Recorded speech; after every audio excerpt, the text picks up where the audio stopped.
At this time, Danita, why don't you take the mic here and you go ahead. All right, well, recently, or a few months ago, we had Massey Campos talk to us. He's here today, too, along with Jake. And we've got Jake here today from the Institute for the Constitution. And we've had Jake in the past as well, and I'm sure that he used to be with Sons of Liberty. You were with them when you were here last, weren't you? Yeah, with Sons of Liberty. You all know that's Bradley Dean. And all these people, these groups are doing great work. Jake's trying to get into the schools and so on. Didn't you get into the, didn't you go a couple, okay, he's going to tell us about it. Everybody, we're so fortunate to have Jake here today. Please welcome Jake MacAulay.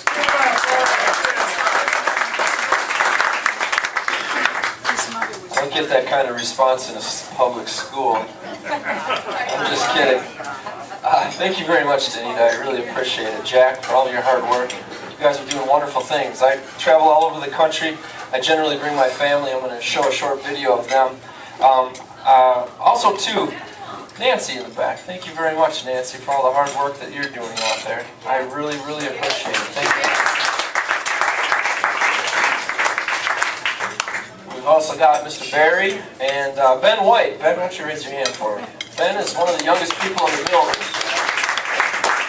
I'm a little bit younger than him. I'm only 16. But Ben, I spoke at Ben's school, I believe it was in November, and he had a few of his classmates together, and I just want to encourage you that what you have here, this organization, can be happening in his school. And you guys can help him do that. There's nothing the administration can do to stop that. You can have a full-on tea party in a public high school as long as a student is willing to sponsor it. And Ben's got guts. He's about 6'4", 250 pounds. That's how big his spirit is, just like David. He knocked out a giant. He was pretty small himself. I think we can do the same. So I want to encourage you, when you take what you learned today, and I hope maybe I can teach you something. I may not teach you anything. I may just reinforce things. But if you can take that zeal and get behind Ben and what he's doing in his school, and the multitudes of other schools that are around you right now that have young people that just want to know that you're there to help them, we can do this together. So I want to help do that. Now, I also want to give something away. And no, I'm not a Democrat. I've got white cards here. Massey's going to pass out. Some of you may have already filled these out. I'm going to give away 3 things today to folks. So if while you're watching the video or while I'm talking, you could be filling this out. We have a newsletter list. Go ahead and start passing them out, Massey. We have a newsletter list. So there's an email part right there. Our newsletter, you can easily opt out. It's constant contact. I'll never know if you're on it or if you're off it, so you won't have to be embarrassed. But check it out. Give it a try. We do commentaries every week. I do them from the road. I do them on my laptop, and we drop B-roll in there. And we commentate on issues that are happening in this day, and we apply the Constitution to it. We're called Institute on the Constitution, and we try to bring the American view to these issues. Our last one was about school lunches. The poor kids in South Carolina can't eat mayonnaise anymore, and the Powerade is even gone. I thought it was bad when the Mountain Dew was gone in schools, but now Powerade's gone. They replaced it with water. And these are all federal mandates. That's the silliness of this. I don't feed my kids Mountain Dew. I feed them water. But I do let them have mayonnaise. But that was the last commentary. We're on social media. So we have Facebook, we have Twitter, and we have YouTube. All the addresses are right up front here. Of course, you get some information from us in the back when we're done. I need to do an IQ test before we start. I want to make sure you guys are really thinking. So I need 2 volunteers for me. Mr. Soundman, can you help me out? I need one more. Who is the smartest woman in this room? It's her. It's you. Smartest woman? Who wants to volunteer another woman to be the smartest woman? Who is it? Right here in the corner, Barbara. Can you just come up here for me for just a second, Barbara? Well, let's give her a hand. Encourage her.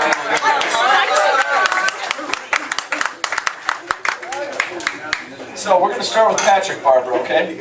Since I'm sure you're smarter than him, right? Is that true, Patrick?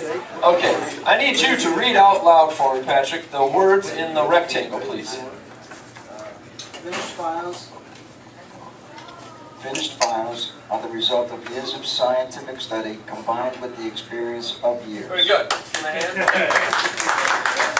Now the real question is, how many F's are in this rectangle here? How many F's? Let's count them out. Now, if you count them, keep it in your mind. This is Patrick's IQ test. It's not yours. 3, I see. How many of you see 3?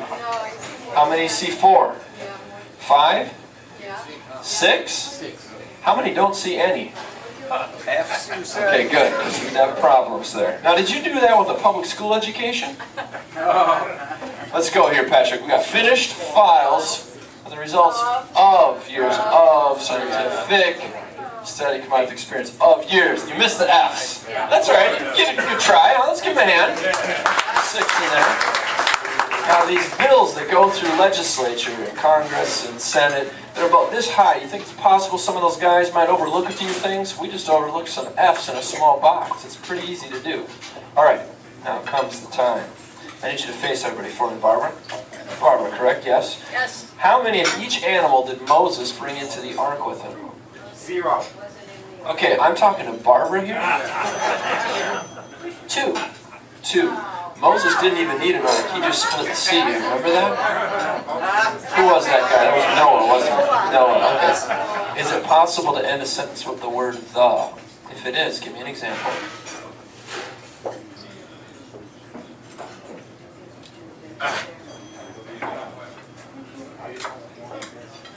Don't help her. All right, time's up. Yes or no? No. So it's not possible to end a sentence with the word the. Are you sure it's not possible to end a sentence with that? What is the name of the raised print that deaf people use? Raised print. Braille. That's blind people. Deaf people can see. No raised print.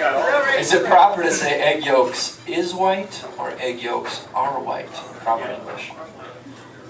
Egg yolks are yellow. Oh, good grief. How many times have I said this is Barbara's test? Egg yolks are white. Very good. High five. You must be buying her lunch, and that's why she's doing that. Okay, yeah, she just said egg yolks are white. She's still screwed up. I thought she was the smartest. I'm just having fun. Thank you. I like it when people get them wrong. It's better that way. So I checked that. Spell the word shop for me. S-H-O-P. One more time. S-H-O-P. What do you do to green light? You Stop. don't follow her out of the parking lot. Because when the green light goes, she's going to step on her brake and you're going to hit her in the rear. Thank you. Give her a hand. Thank you so much, Barbara. That was awesome.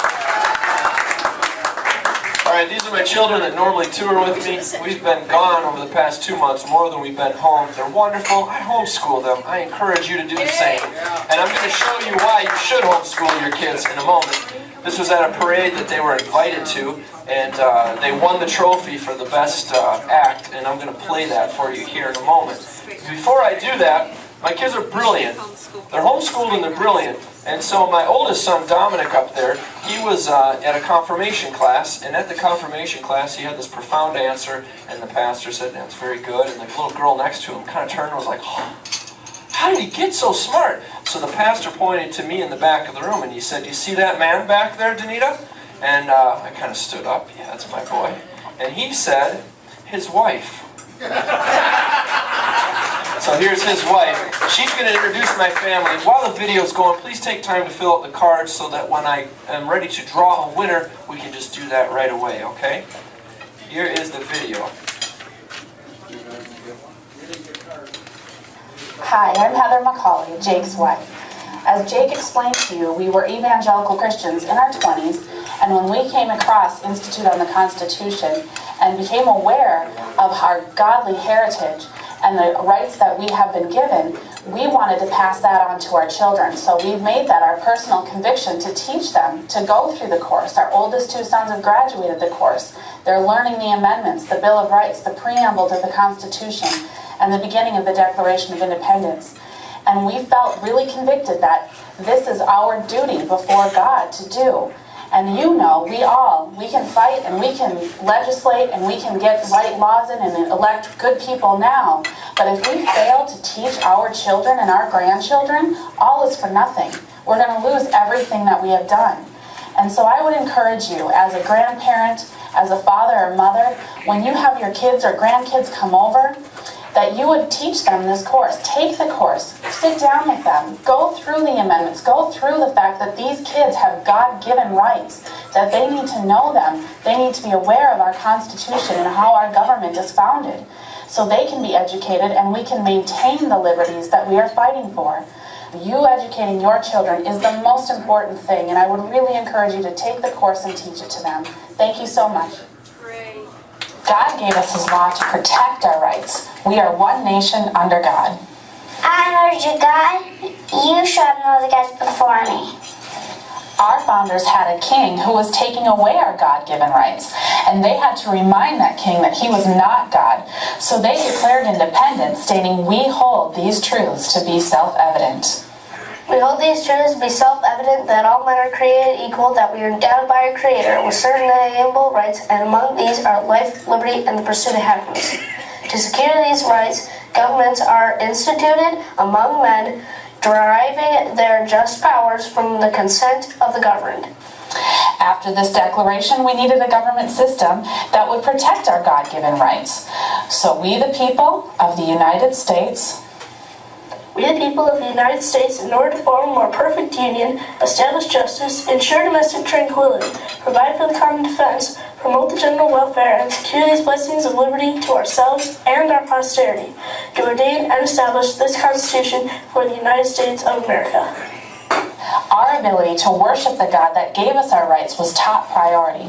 So Congress shall make no law Congress shall make no law respecting the establishment of religion or prohibiting the free exercise thereof, or abridging the freedom of speech or the press or the right of the people peacefully to assemble and to petition the government for a redress of grievances. How are the people to protect their God-given rights in the case that government is not willing or able? A well-regulated militia?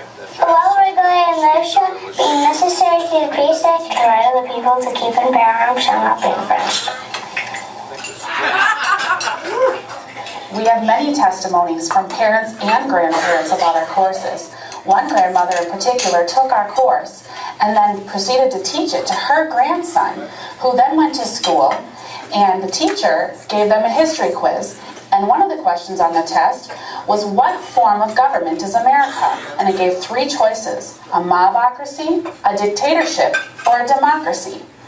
And the grandson said to the teacher, "Ma'am, you don't have the right answer on here." And she said, "What do you mean?" And he said, "According to Article 4, Section 4 of the United States Constitution, we have been given a republic as a form of government." And she said, "Where did you learn that?" He said, "My grandma taught me." And that teacher invited that grandmother to come in and teach the Constitution to the rest of the class in the correct perspective through the American view that our founders gave us. And that can happen with you. And if you take those courses and you teach them, it will spread. And we would highly encourage you to do so. Thank you so much for your time and for listening. From my family to yours, thank you for listening. And we hope that you guys will teach your children the Constitution and their God-given rights.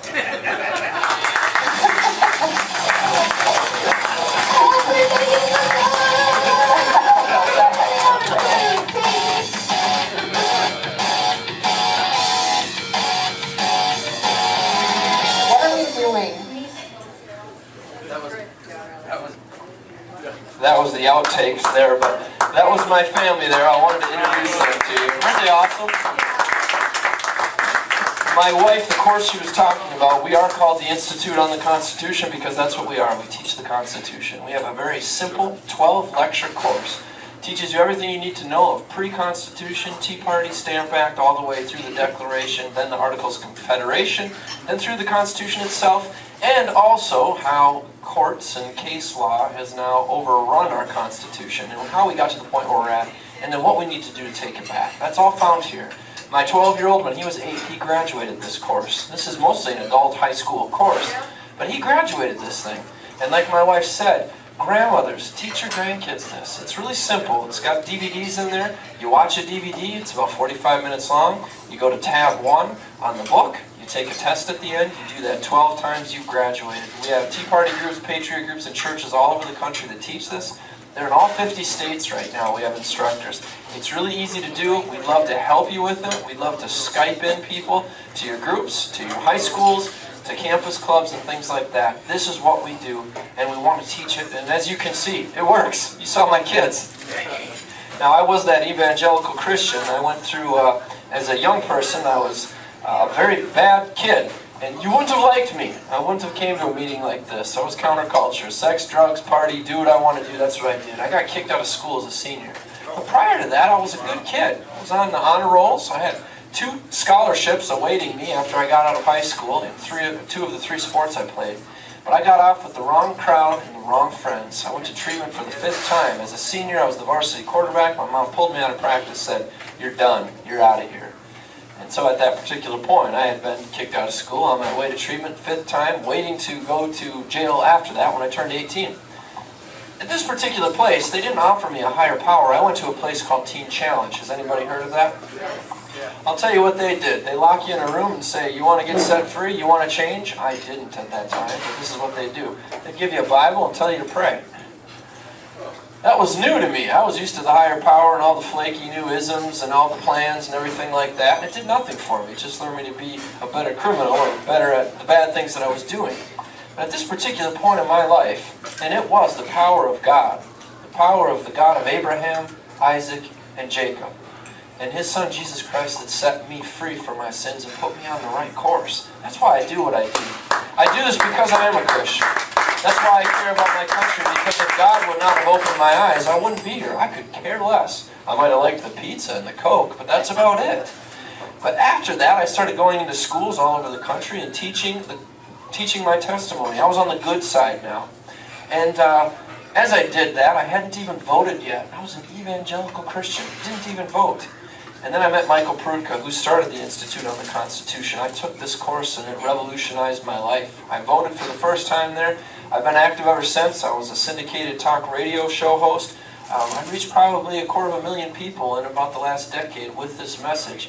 And again, my testimony is not a standalone. That was my life story. That's how I got to the point I'm at right now. So I'm going to take you through our courses and just some of the information that you'll find in the courses. And I think it'll be very helpful. And again, we need to reach the next generation with it. I've got 6 homeschool conventions I'm going to be going to. That's turned into about a $9 billion a year industry in this country because people are yanking their kids from public schools because of the education that they're not getting. Not the education they are getting, it's what they're not getting. And so we are going to reach the next generation. I'm very encouraged by that. Not just in public schools, but also in private schools and homeschools. The Bill of Rights says this: no person shall be deprived of life, liberty, or property without due process of law. You cannot lose your life unless you violate the law. This also tells us where capital punishment comes in. You can lose your life. It's not cruel and unusual. What's cruel and unusual is the criminal who takes a life. That's cruel and unusual. How many of you believe that we're born equal? How many? I'm going to show you where we're wrong by thinking that. Because if we're born equal, then we have to wait until we come out of the womb to have rights to life, liberty, or property, right? What does the Declaration of Independence say? This is why abortion is illegal in this country, period. It's illegal, and I'm going to get back to that in a second. We hold these truths to be self-evident that all men are created equal, that are endowed by their Creator with certain unalienable rights. Among these are life, liberty, and property. What did it say there? We were created equal. Where is a child created? Out of the womb or in the womb? Therefore, he's in the womb. He has the right to life, liberty, property, and it cannot be taken from him without due process of law. Our federal law code states this. All the states agreed to this. Abortion is illegal. Well, you're going to say to me, no, it's not. Those guys in the funny robes, they said it's okay to do that. So what? Where does law come from? Does it come from a Supreme Court justice? Does it come from a legislature? Does it come from a dude who says he's got a pen and a cell phone? That's not where law comes from. Law comes from here. Law comes from God. It says it right here. God gave us our rights. God loved us so much. Every one of you in this room, God loved you so much that He gave a law to protect your rights. God loves Americans so much. God loves people all over the globe so much that He gave a law. He wants you to have life, that's why He said thou shalt not kill. He wants you to have property, that's why He said thou shalt not steal. He wants you to have a successful marriage, that's why He said thou shalt not commit adultery. He doesn't want you to be, your reputation to be slandered. That's why He said thou shalt not bear false witness. Do you guys understand? God gave law because He loved. Now, if the Supreme Court justice thinks they can make law, I'm going to prove to you how they can't. Let's just say, how many of you would like to fly in this room? Raise your hands. Fly, like just go, like Superman. Yeah, of course. The rest of you have gotten way too old. Flying would be cool. But what stops us from flying? What denies our right to fly? Gravity. The law. Gravity, right? Natural law. Laws of nature, and nature's God. He created gravity. So let's just say we don't like that dirty old nasty law, and we want to change things. We want to fundamentally transform the laws of our nation. So what we're going to do is we're going to take a vote. 49% of you say, no, we don't want to change the law of gravity. We think God said it was good. We're going to keep it that way. But 51% of us say, yeah, I want to fly. So we take the vote. We pass. We win. Gravity is no longer legal in America. We codify it, we write it in the books, we get 3 signatures, everybody agrees to it, it's the law of the land. Tomorrow morning we get up on top of the building, we jump off Umberto's. What's going to happen? Did we change the law? In our heads we did, but we didn't. How could we? You can't change law. God creates law. So all this junk that they pass, all of these things they scribble and spill ink on paper, that still is not law. Because King George thought he had a law too, but what did the founders say? No, that's not law. We're declaring independence. That's unjust law. It's unlaw. They did the same thing. That was considered rebellious to King George, but it was obedience to God, because Benjamin Franklin said, rebellion to tyrants is obedience to God. He actually stole that from John Wycliffe. Rights. What are rights? Do we have the right to adultery? Men in here that are married, do you have a right to commit adultery on your wife? No. Heck no. No way. You made a covenant. You made a contract before you, and more importantly, before God and your wife. You don't have the right to commit adultery. Do you see the National Adultery Coalition marching in parades, adultery pride parades? Do you ever see that? No, they're ashamed of their sin, and they know that it's wrong. You don't have a right to what? A right is something you have the freedom to exercise. You can do it all day long. You don't have the right to break a law. Abortion. Do we have the right to abortion? We just covered that. Of course you don't. You can't murder a child. He's never been convicted of a crime. How about homosexuals? Do we have the right for 2 men to marry? Absolutely not. God said, He made Adam and Eve. And He said to be fruitful and to multiply. Jesus said, a man shall leave his father and his mother and cleave to his wife. The 2 shall become one flesh. Does that stop people from sinning? We're trying to change the law. No, but there's a dire consequence, just like if we jumped off the roof, right? Freedom of speech. Do I have the right to slander your good name, Danita? To print up lies and put them in the newspaper? Yes. No, I don't. I don't. I can't do that. That's slander. Sure does. I agree. See, I didn't say it wouldn't happen. But do I have the right to do that? No. Why? Because freedom is only found in the confines of the law. The Bible said, thou shalt not bear false witness. Our laws state you cannot slander somebody, willfully lie about them, and make it public. Freedom of expression. Do I have the right to get up here in front of you all and rip off my clothes and start dancing? No, you wouldn't want that either, by the way, so you're protected by that law. But why do we have adult bookstores all over the place? I mean, can little kids go in there? Oh no, it's only for adults. So when you get to be a certain age, you can break the law? You can break the law of chastity and of virtue and destroy the morality of a country? And I hope this is convicting some of you in here too, because that's important. God said, thou shalt not commit adultery. And then He said, on top of that, if you even look with lust, you've committed it already, right? Because it's the thought process. You don't just fall on top of somebody and whoops, we committed adultery. It starts in the heart. We don't have the right to do that because if it's against the law of nature, and nature's God, it is not a right. We discussed that in this course. William Blackstone, who put together common law in England, which is what our court systems are to rule by now, he said, if anything, any municipal law we try to enact is contrary to the laws of nature, or nature's God, it cannot be law. Just like abortion, just like a lot of this, just like health care, just as an example, and I'm going to get to that here in a little bit. You have no right to do wrong. But what they want to do is make up new rights. Why? So they can get control of the law. Because then the law protects rights, doesn't it? So if I say I want the right to vote myself a pay raise in Congress, right? I need a law to protect that, or the IRS, they create a law. Do you see how all these laws, and what comes with the law? Guns, force, coercion. So it's not about the rights. It's not about gays having the right to marry. It's not about illegals having the right to come in this nation. What's it about? Who gets the guns? That's exactly what it's about. And that's the danger. But just like my little girl said, right to bear arms shall not be infringed. And she pulled out her pink guns. This is the American view of law and government. I want to ask a question, pose a question, and I'm going to answer it too. But think in your minds with me. What makes you an American? Does a social security number? Does a birth certificate? Does a driver's license? Now, most all of us have these things, but did George Washington? Would we say that he's not American because he didn't have those? No. What made him an American and what makes anybody in this country an American? You might live here and not be an American. Right here. There is a God. Let's say it together. Can we agree with that? There is a God. Our rights come from Him. Let's say it. The purpose of government is to secure God-given rights. Let's say it. The purpose of civil government is to secure God-given rights. That's the only thing I want you to learn today. If you learn anything, please learn this. Because if you don't understand this, you'll never understand the Constitution. You'll never understand the Bill of Rights. And you're just screaming at nothing. We're not going to change anything unless we understand this principle right here. Now some people say, that's not what it takes to be an American. Oh yes it is. Look, it's right here in the Declaration of Independence. Will these truths to be self-evident that all men are created equal. They're endowed by their Creator. There is a God with certain unalienable rights. Our rights come from Him. Life, liberty, pursuit of happiness. And that to secure these rights, God-given rights, governments are instituted among men. The only thing the government is supposed to do is to secure your God-given rights. The Mayflower Compact, the first governing document in our country before our European ancestors, our English ancestors, got off the boat, they put this together.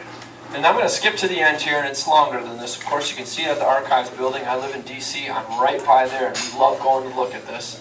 Having undertaken for the glory of God and the advancement of the Muslim faith. They were pretty bold about what faith they were representing, weren't they?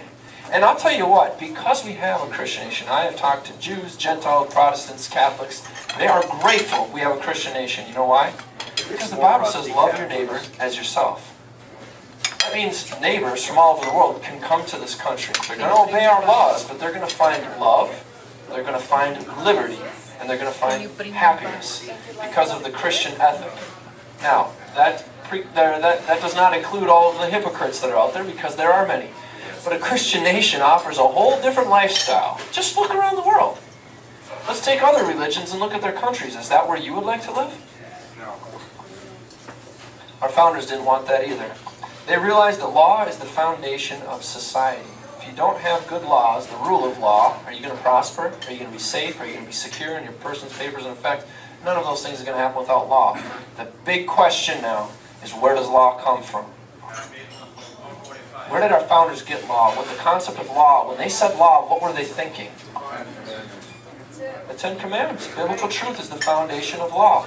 That's why in every Supreme Court in all the 50 states, you see a mural of Moses somewhere. You see the Ten Commandments there. Why? Because those judges are judging by the rule of law. Where did they get that law from? Moses. That's why on the top of the Supreme Court building, all the famous lawmakers, on both sides of the column and up at the very tip, guess who's sitting there? And they're all looking to him, giving him homage. Moses with the Ten Commandments, the two slabs in his hand. The God of Moses. I'm grateful for him. And I'm grateful for the Bible. Our founders gave us how many branches of government? Three branches, that's right. You know where they got that? From a man, a prophet named Isaiah. Look at this in the 33rd chapter. For the Lord is our judge. There's your judicial. The Lord is our lawgiver. There's your legislative. The Lord is our king. He will save us. Three branches. But who did they put the stress on? Did they put it upon President Obama or President Reagan or Speaker Boehner? They didn't put it on the people. They put it on what? God. He will save us. He gave us the branches. He will save us. Our founders never printed big murals of themselves, made statues of themselves. You see that in all the ism governments, right? Communism, the socialism, the Marxism. You see the big murals because they want to be who? God, that's right. Our founders said, we're just people. We're servants. We serve you. Now, we have been deluded through this deranged understanding of the separation of, what is it? Separation of church and state, that's right. See, we all have heard it, haven't we? Now, in order to make a good lie, not that lies are good, of course they're not, but to sell a lie, you got to have a little bit of what in it? The truth. There is such thing as a separation of church and state. I want to explain to you what that is, okay? And this is a really quick analogy. If you don't quite catch it because I'm talking too fast, I have a DVD at the end of this. By the way, when you purchase our products, we are a non-profit. We tour all over the country to do this. This is my career, my livelihood. I speak all over the place. I don't go home very often. When I do, I absolutely love it, but I've got to get this message out. And the way I get support to do that is by you buying my products and also making our are donations. And I'm shameless when it comes to asking for money because that's just how I do it. And if you don't have it, that's okay. I gave a whole kit the other night to a woman who did not have the funds, but she had little kids she wanted to teach it to. So it is about getting the message out there. And I thank you in advance for that. The 4 walls in this room, right? 1, 2, 3, 4. There's a ceiling. What we're going to do, for the sake of this analogy, we're going to put God on the ceiling because He's above all, right? You can't get any higher than Him. He touches all 4 of these walls. God does up here. We're going to put Him up at the top. As a matter of fact, He empowers. He created these 4 walls. These walls are going to be the 4 jurisdictions of government God gave. Most people, when you say government, they think, oh yeah, federal government, right? No, God gave 4 types of governments. The first and the most important, the area that has the most responsibility, is self-government, isn't it? I just can't help myself. I just can't help it when I speed. I can't help it when I drink. I can't help it when I do drugs. That's baloney. That didn't exist 60 years ago. Self-government. Watch your mouth, watch your tongue, dress up. And he comes to a job interview with 60,000 earrings in his face and all of a sudden, it's just how I am, man. I was born this way, right? Give me a break. Self-government is where this belongs, right there. That's one wall, okay? Now, we all know that little kids can't have self-government. I mean, that's why they wear diapers and so on and so forth. Some adults. Anyways, okay, so over here, I wasn't saying that, I was saying that by means of their babies. You know? Okay, so over here, you have the church wall. Or, excuse me, you have the family wall. God created families to raise children or people that can't be self-governed. Do you understand? So, when I would do something wrong, I'd break a window or do something, guess what would happen? I did not self-govern myself. I broke a window. Over here on the family wall, guess what happened to me? Good. Fun. That's right. I got the rap on the butt. And guess what? I didn't break another window, did I? And if I did, then I got 2, and then I really didn't do it again. That's where the family is. By the way, over here on this wall, where Danita's sitting, this is where health, education, and welfare are. God ordained health, education, and welfare on this jurisdiction. Good example, when a little kid skins his knee or breaks his arm or something, who's the first person he comes running to? He goes to mom. Mom takes care of it, doctors it. That's health care right there. And also, he doesn't go to dad because dad will say, get over it, you wuss, right? So that's why God gave us moms. God bless moms. I love moms. My mom prayed me into the kingdom of God. If it wasn't for her, I wasn't going there. I promise. Moms are amazing. Okay, so then we got education. Is the state responsible to educate your kids? The state doesn't have any kids, do they? The state has never even been pregnant. They can't have kids. That's impossible. How does the state have kids? Your job is to educate your kids. Health, education, welfare. When a kid gets out of high school, he's got a job, he's 18 and he needs to go to college, who should he go to ask for money to go to college? The federal government? Your grandparents didn't do that. You didn't do that. You went to mom or dad, you got a job, and you guys pooled your resources together and did it. Why? Because health, education, welfare belong in this government. We're living in a fantasy land right now, and there's going to be irreprehensible consequences. There already is. We're facing them. Because when you break the law, there's a consequence. Whether or not the cop busts you, you will get busted. So there's your jurisdiction. Over here, when the families pool together, and they create what's called a church. Okay, church government. When they came here and they established this country, the first building that they built in Plymouth was what? It was a church. Has anybody ever watched Little House on the Prairie? Little House on the Prairie. Where did the kids go to school? Where did they go to school? They went to the church, didn't they? When the Women's League got together and had a meeting, where did they have it? They had it at the church. When there was an epidemic or a plague or a sickness of some sort, what turned into the hospital? Where did the city council meet? When the judge came into town to judge a case, where did they do that? Everything was in the church, wasn't it? Matter of fact, healthcare is taken over. If a family can't afford it, they go to the church. The church helps out. That's why so many hospitals are called St. Jude, St. Joseph, right? Mercy, Unity, Faith, all these hospitals, they were started by the church. Education, same thing. I just got done describing that. So now we have 3 strong walls. And notice the people populate all these. Why did the people create a civil government? That's this wall. We're going to talk about civil government. Its only jurisdiction is to secure your God-given rights. The way that it does that is by securing the borders and administering the justice system. Now, here's the civil government wall. There's the church government wall. Where's the separation? Where's the corner where they separate? Point to it. Right back there in that corner. Okay? Because see, the church is right back here. Sorry, let me just separate your foot. Church is here, state is here, separation is in the corner. Okay? That's where the separation of church and state exists. This is why. Do you want Nancy Pelosi to administer your sacraments? In the name of the... No. Excommunicator. Do you want your pastor to have to raise an army to protect the borders? I know he'll do a better job, but I mean, do you want him to do that? When somebody steals from you, do you go to your pastor and say, hey, throw him in jail? No, we the people have these three ordained, and then God ordained civil government to execute the justice system. Does everybody understand what separation of church and state is now? Notice that the separation is there in the corner between the church and state. It is not up here. What is the government saying now? Separation of God and government. See, you know why? Because the state doesn't want to be accountable to the ceiling, does it? Because they want to be who? That's why they creep up here. They try to tell parents what they should teach their kids. That's why they creep up here and try to tell preachers, you got to marry a man and a man. That's why they creep up here and try to tell you where to wear your stinking seatbelt and if you should wear a bicycle helmet and where you can smoke. I mean, it's crazy. It's operating outside of its jurisdiction. How has it jumped up onto the ceiling? Well, what goes up must come what? That's what's going to happen. Again, we have a DVD back there. It's $12. In case you guys didn't catch all of that. It's a wonderful analogy. People need government control, but either it's going to come from self-government or it's going to come from outside of ourselves. That's why the police officers got the guy on the floor. He didn't govern himself, and what's happening now is families are raising single-parent families are trying to raise kids. Grandparents are trying to raise kids now. This institution of family has broken down. We don't even know what a real family is anymore. I'm a product of a father I've never met before. We don't know that stability anymore. So see, when this breaks down, this is supposed to catch it, but now it's not catching it. And the families could care less because they go to church and they hear a flowery message because all the preacher's worried about is getting an offering. Right? So he's not talking about any moral issues. He's not talking about what the state should be doing at all. He's just trying to pad the pockets to build a bigger steeple. What good is that steeple doing us in this day and age? We have beautiful churches. Matter of fact, the church is the most powerful institution in this country. It has the most membership.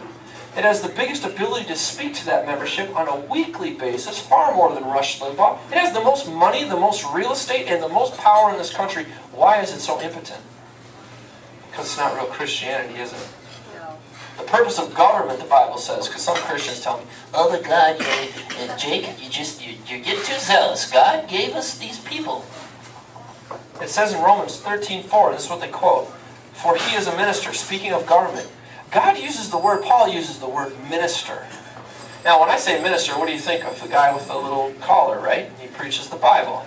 Thus saith the Lord kind of thing. That's not what God's saying here. He's saying the government is a minister. Not just a preacher, a minister. It's just as sacred to be a legislator, a governor, a police officer, as it is to be a preacher. I'm going to prove that point. Some people think, well, I became a Christian, I have to preach the gospel. That's what I thought too, and that's all I should do. I can't get involved in government politics. Baloney. If you don't, what's going to happen? I will say this. The biggest precedent that has been set, probably in the last 30 years at least, has not been set, religious precedent, by the way, has not been set by a preacher. It's been set by Hobby Lobby. They kicked butt, didn't they? It's not like you're not going to tell me. Those are business owners. You think God's pleased with that? You think God's pleased with His church right now? I'd be on Hobby Lobby's side on that because they're setting the precedent. Do you see how this holy and unholy and all this garbage? We're all called to different things. That's why God made us. Can't all be a foot, a hand, a toe. We got to do our part. And we got to sow salt in every area that we're at. And that's what He's saying here. God also laid out the parameters. The government is His minister when it punishes evildoers. What happens when government stops punishing evil and starts punishing good? Are they still God's ministers? No. No, they're not. And so do we subjugate ourselves to that? No. Absolutely not. We're not supposed to. Because disobedience to tyrants is obedience to God, said Benjamin Franklin, Thomas Jefferson, and John Wycliffe. Let's say this again, guys. This is all I want you guys to learn today. Let's say it. There is a God. There is God. Our rights come from Him. Our rights come from Him. The purpose of civil government is to secure God-given rights. The purpose of civil government is to secure God-given rights. That's it. When they cease to do that, they are not American government. Therefore, they need to be resisted. That's why the founders declared independence from George. We hold these truths to be self-evident that all men are created equal. Now, I'm going to go on to this creation versus evolution debate because we talk about it here.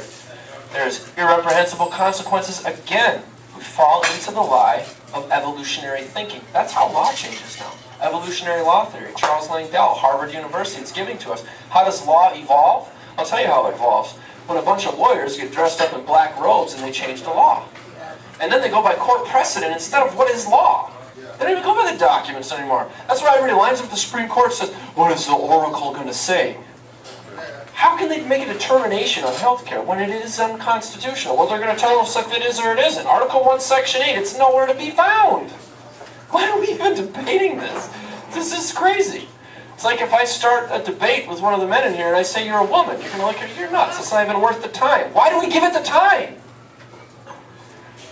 Creation versus evolution. I'm not going to go into the scientific side of this. I have a friend, Dr. Ken Ham. He's friends with our organization. He's the guy who debated Bill Nye on CNN. He's brilliant. He knows all that. I don't even need to. Just look at the ramifications if we believe in evolution. By the way, our founders believe in creation. And by the way, the law of our land believes in creation. Here's how. It says it. We hold these truths to be self-evident that all men are created equal. It's creation. Does it say evolved equal? No. No. We were created equal. We were created with national rights. What happens if you step into a nation where we evolve equal? Well, then there has to be a scale. When do blacks get their rights in World War II Nazi Germany?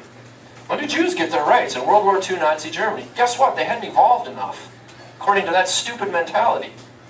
And that stupid mentality has killed multiple millions of people. Multiple millions of people because one group of people says they're better than the other. And how do they justify that? Well, we've evolved better than you have. And that's a scary situation. That's putting government up on the ceiling, telling all the jurisdictions. And we in America don't do that. Because there is no explanation of when a man evolves. The only explanation comes from your view of government. There's only two. There really is only two views of government. There's a pagan view, that's an ungodly view, and there's a biblical view of government. The biblical view of government is what America is. That's what we teach at Institute on the Constitution. The pagan view of government simply states this. The state is divine. The state is God. What did Pharaoh call himself when Moses came into his presence? God. Pharaoh was a god. If he didn't wake up in the morning, the sun didn't rise. What did Nebuchadnezzar call himself? God. He wanted to make Daniel, Shadrach, Meshach, and Abednego obey him. As a matter of fact, he thought he was so much of a god, he was such an ego trip, that he built a gigantic statue and said you have to bow to it. That's a God complex. You know anybody in government that's got that right now? Yes. How about Caesar? What did Caesar call himself? Caesar was a... That's why you had to pinch incense to him. See, there's nothing new under the sun. This went on forever. Our founders studied this. They knew where that led to. That's why they gave us a biblical view of government. Because in the pagan view, if the state authority is unlimited, you can't argue with God, state can do whatever it wants to do. And at that point, you're going to have to worship the state. Our founding fathers would not worship King George, because see, in England there was no separation of church and state. He was the head of the church and the state. That's why we coined the phrase separation of church and state. You can't dictate a man's conscience and force his physical being. Conscience is left to God. That's what the church preaches to. This side, the jurisdiction, forces your physical being if you break the law. But this will result in tyranny, and of course it's based off evolution. Because in order to get to government, in order to evolve, to be good enough to be God, to be like government, you have to evolve to that point. Biblical view of government says the state is divinely ordained, and then he limited that. This is where I love Jesus. Watch this, okay? The man comes up to him and says, hey, are we going to pay taxes to Caesar or what? Come on, Rabbi. Jesus says, let me see the coin. He actually didn't say screw Caesar, but he said this, let me see a coin. There's an inscription on there. Who is that? And the guy said Caesar. And he says, okay, we'll give to Caesar what is Caesar's. Hey, I would gladly pay taxes to the government if they did what we told them to do in the Constitution. Wouldn't you? Yeah. Don't you gladly give a paycheck to a United States veteran to protect and secure your guy? You don't even question that, do you? He's put his blood on the post. No way. Here's the check, buddy. You got it. I didn't mean buddy. That can be a disrespectful term. Here's the check, sir. Thank you. So Jesus said, render unto Caesar what is Caesar's. There's a valid jurisdiction for Caesar. But then he said, render unto God everything that Caesar doesn't want, right? No. He said, render unto God what is God's. Now who's going to know what is God's? That jurisdiction right there, the church. That church should be blazing from the pulpits. Every time some Supreme Court justice wants to say that life starts after you're born. Every time some Supreme Court justice wants to pass health care and rip it away from them, and then force them to mandate abortions as religious institutions, that's what's happening. But because they're not rendering unto God what is God's, this is getting out of control. I keep pointing to the wall so you guys understand the jurisdictions here.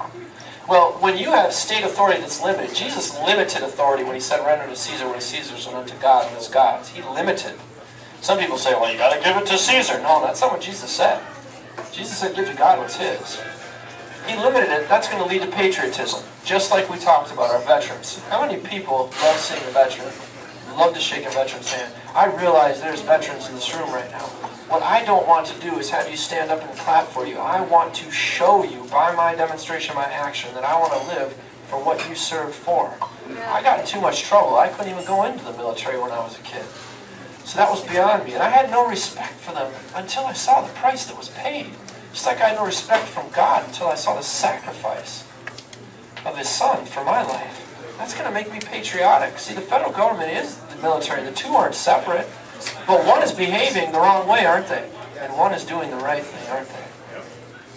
It's all based on creation. We're created. Of all the dispensations and habits which lead to political prosperity, religion and morality are indispensable supports.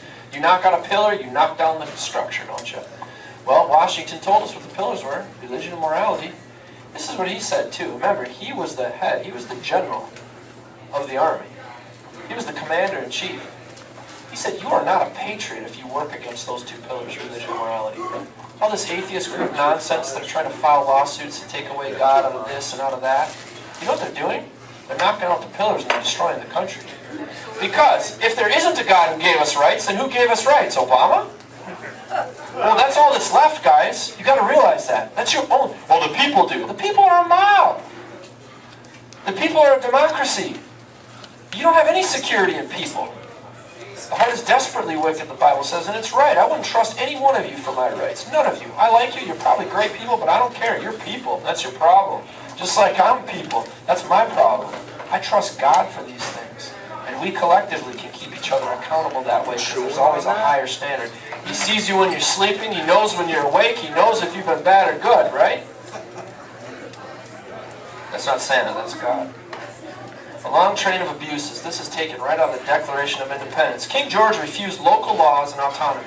Again, this is just a brief education on what we're teaching here.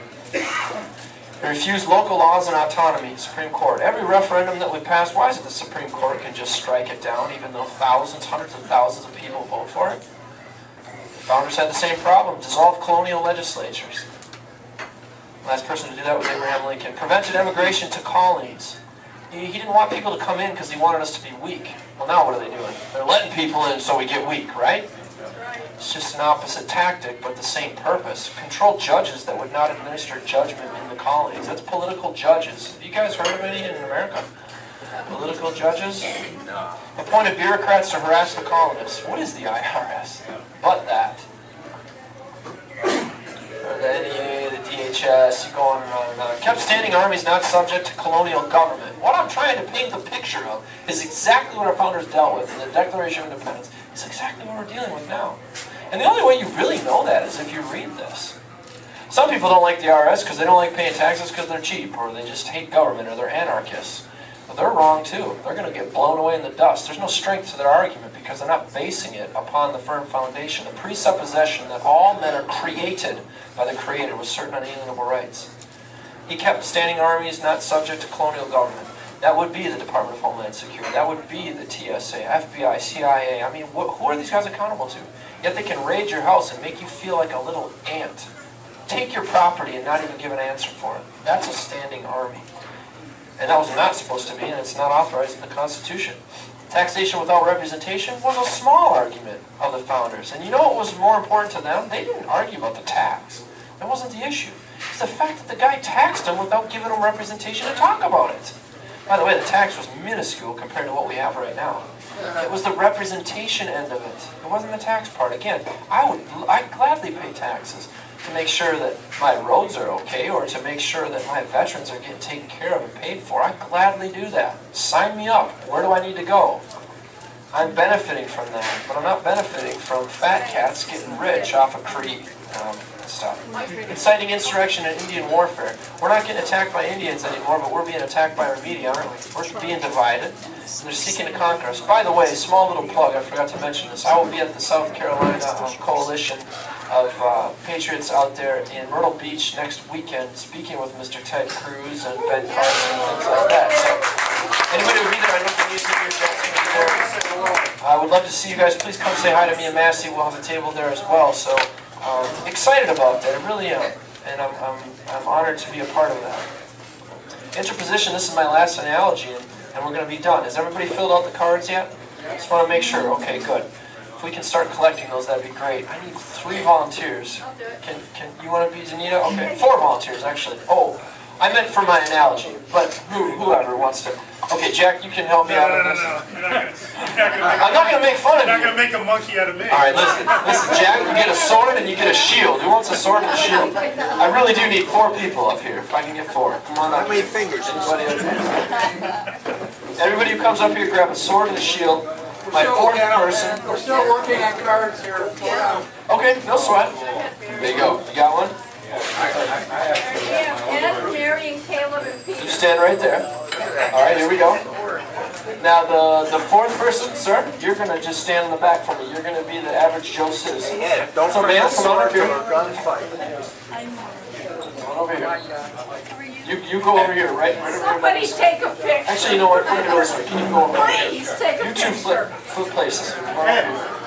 Okay. Now I'm gonna cover this just so. This is called interposition.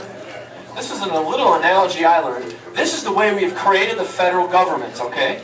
And in case you don't follow everything I'm saying, I have a DVD for this too. It's awesome. So if I utterly fail today, it's not lost. You guys can get the DVDs. It'll be great. So here we have our lines of defense. This is how the vertical distribution of powers works in the United States of America. Here's how we do it. What's your name? We have Peter over here. Peter is average Joe citizen. He's we the people. He's right here.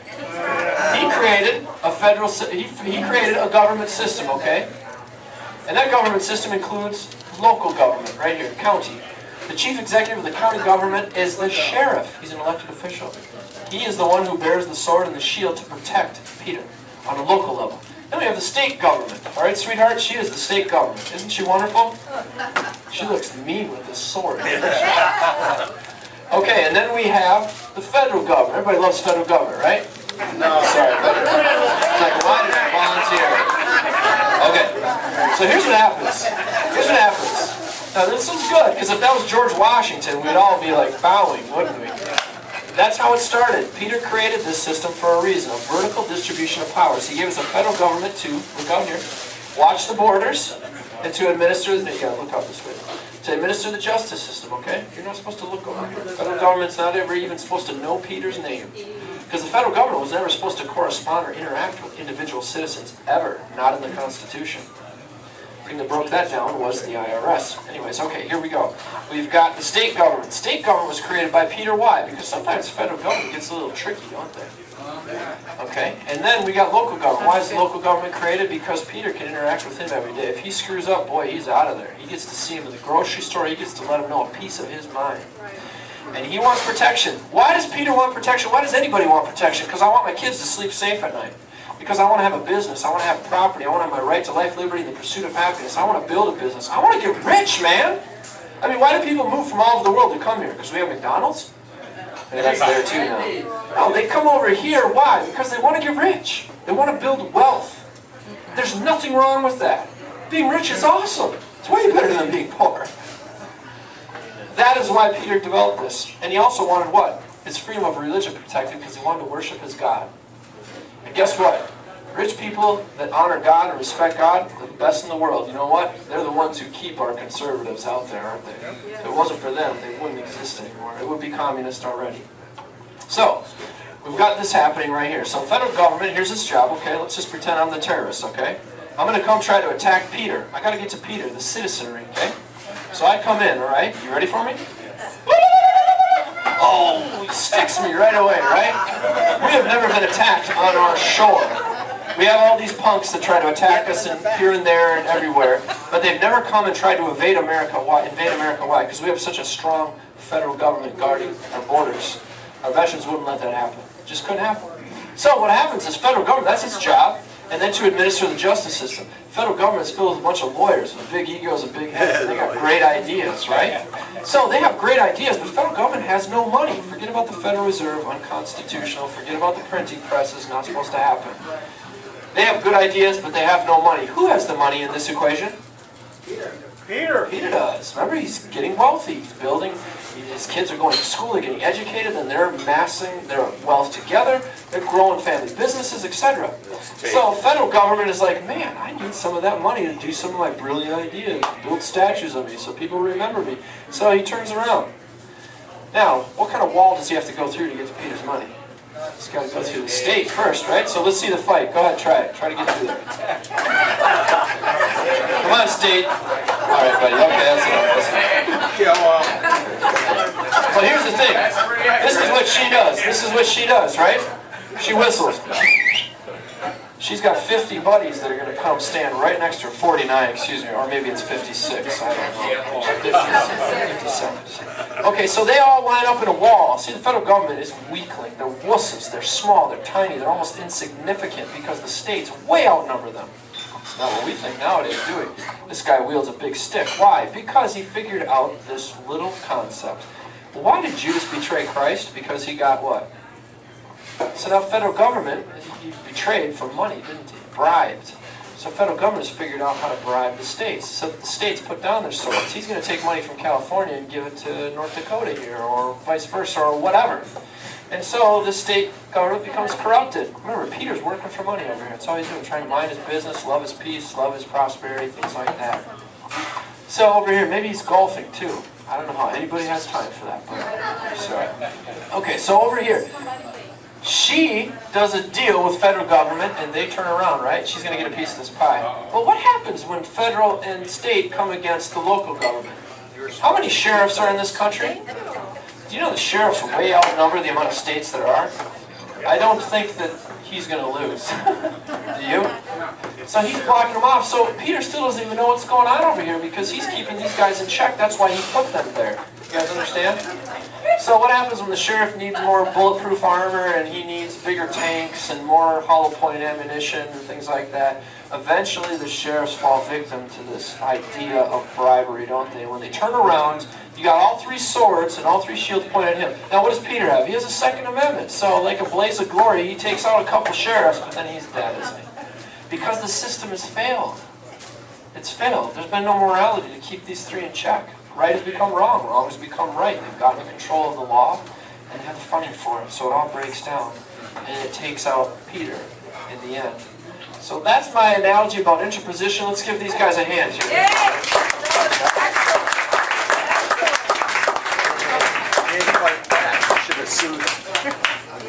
Now, I use this analogy of interposition, and our founders used it as well. And this is a very important thing to understand. Where did they get this concept of interposition of sacrifice? I'm going to tell you where I understood this, and I understood it before I studied government. When I was that 17-year-old punk kid, I went to Teen Challenge. It was a place where they gave me the Bible, they gave me Christianity, they brought me to church. I still thought they were all crazy when I went in there, just to be honest with you. This was abnormal to me. But my sin, I was sitting in a particular church, and my sin came overwhelmingly on top of me. Like a gigantic burden, like Pilgrim's Progress, like something that it was just oppressing you. You can't, does anybody understand what I'm saying by that? It's killing you. And you can't like take it off, you can't take off your clothes, you can't do any of that. The wrath of God was coming right at me, and I knew it. Not just because I did drugs. I mean, that's not the issue. What kind of sin it was sin in general. If you tell one lie, it makes you a liar. You don't have to tell 50 of them. If you steal one thing irrelevant of its value, you're a thief. You have stolen. The Bible says thou shalt not steal. This wrath of God was coming at me like a freight train. And Christ interposed for me. This is my story. I just want to share my story, okay? This is how I understood interposition. He interposed for me and took on that wrath right on himself. Just like this man did. I don't know if that's her husband, if it's her brother, whom it is. But he took that wrath. He took that which was coming at my liberty. Now I, as a sinner, did this on my own, but he still interposed. Do veterans die for good people or bad people? They die for whom? They die for the clowns that are there sending them over to worthless wars sometimes even. So they interpose from all. That's where I learned it. I learned it from Jesus Christ first, and this makes so much sense, and this is why I have such a great respect for our veterans. They are applying this analogy of interposition. This is how it's supposed to be done. If you're in elected office, you may not risk your life, but you could risk your reputation. You could risk your life, your fortune, your sacred honor. That's what they should be doing, interposing for us. That's the correct understanding of government. That's the correct understanding that brought me to the point where I'm at. As I said, we have all sorts of social media. You can follow us on Facebook, Twitter. My boss is Michael Anthony Peruta. I've got all the cards now, right? Has everybody handed me their cards? Okay, super. He cannot be here. He ran for county council. He ran for president in 2004, and he ran for county council now. He's stopping Agenda 21 in his county. We have what's called a rain tax. It's crazy. So he retired. He could be golfing and living in all his houses and things, but he went into public service. That's crazy, unless God tells you to. You don't go against that. So he wanted to share a message with you. He couldn't make it today, but he wanted me to share this with you. So this is 1 minute long, and then I'm going to show you the products we have back at the table, and then I'm all done, okay? Hi, this is Michael Anthony Peruta, and on behalf of the Institute on the Constitution, I want to start by saying congratulations and thank you. I'm very encouraged that you've joined with the Institute on the Constitution to help educate our fellow Americans with a curriculum based on the true American view of law and government. This American view is, of course, based on and thoroughly influenced by a biblical worldview. And your commitment means that you stand shoulder to shoulder with thousands of Americans from all 50 states who have taught and graduated this course over the last decade. We're very grateful to you for sharing your time and talents with others and for using these excellent materials to reclaim our American heritage of liberty under law. We understand and we appreciate your commitment of time and effort and are available to support and assist you with hosting this class. Please do not hesitate to contact us. We will coordinate with you to ensure that you and your students are successful. Thank you for helping to restore the biblical, constitutional American Republic. This is how you can. I'm leaving. I'm going to South Carolina. You might see me then, but then I will be gone. We want to do Q&A here, so I want to make sure that we can get to that. I want to show you. Yes, can I show them the materials? Okay, go ahead. I'm sorry, I'm never done. I'm a preacher. We never get done. We have a host kit. This is the Constitution host kit for people that want to teach this course. This is a student kit. This is small. You just take it, watch the DVDs, and then you take the test and you go through it. Then we have a host kit, which is for people that want to teach it. Many groups like yourself will buy one for the group, and then they'll actually teach it. I know you do weekly meetings. Some people do it in their house for people that want to take the courses. It's actually boosted membership for a lot of different groups too, because they can go on the outside and pull people in that just want to learn the Constitution. We also have a jury course. This is for you to understand when you run or when you're going into jury. Please don't avoid that. That's a God-given right and duty that we have to self-govern ourselves through the jury. We also have a sheriff's course, and you can see the prices on there as well. Now, our class right here is a college class. I don't want that to scare you, but it's like an accredited college class. It's also an accredited high school credit too, if you want to teach it to your young people. So when you see the price of $150, you're getting a $500 value for $150. And also it's a way to keep us going. Constitutional helps. These are $5 novelty items we have back there. Chief Justice Roy Moore, Supreme Court Justice of Alabama, had the 10 Commandments removed out of his courtroom. He helped us develop a little constitutional packet as Washington's farewell address and a whole bunch of other stuff. We also have coloring books. If you have kids that are a little too young to take the curriculum, then we've got a coloring book, and that walks through everything from the Tea Party all the way to the establishing of the first president of the United States, George Washington. We also have DVDs. We have DVDs for $12 of the analogies that I did. We have DVDs for $10. We also have DVDs for $5, all on different topics, so you guys can choose those. Everything from money to government to interposition to the Bill of Rights and better understanding them to God and guns, God's Word and things like that. That is everything on